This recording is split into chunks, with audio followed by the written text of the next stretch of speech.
একটা লেখছি ইসলামের পক্ষে। তাই নাকি? এক লাইন কোন তো দেখি। এই কবি সাহেবের 10,000 টাকা।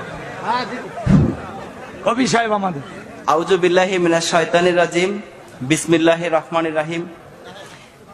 কবিতার নাম রঙের মেলা।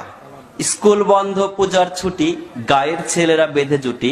পূজা দেখলাম উল্লাপাড়া, তথায় দেখি হিন্দু ভরা। দেখলাম গিয়া মাটির মানব, মানব তো নয় দেখতে দানব। 10 হাত তার 2 পা, হিন্দুরা তাকে বলে মা। 10 হাতে 10 অস্ত্র ধরে বসে আছে সিংহের পরে।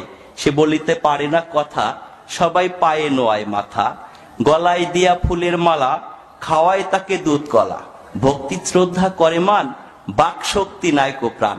প্রাণ নেই তবু কেমনে মরে, নিয়ে যায় তাকে নদীর তীরে। তীর হতে তুলে মধ্য জলে, লাথি মেরে দিয়েছে ফেলে। এখানেই মোর মনের কথা, মাকে কেন দিলে ব্যথা। করছো কেন রঙের মেলা, এগুলো তো ভাঙাচোরা খেলা। এই খেলাতে নেই কো লাভ, এই খেলাতে শুধুই পাপ। পাল্টিয়ে ফেলো মত, হও শেষ নবীর উম্মত।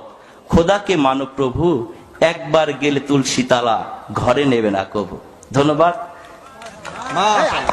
হ্যাঁ, হাততালি কেন? মারহাবা কন। এই তো কবিদের গুণ দেখছেন, কি চমৎকার একটা কবিতা আমাদের শোনায় দিলেন। ভাল লাগছে না? ভাল লাগছে না?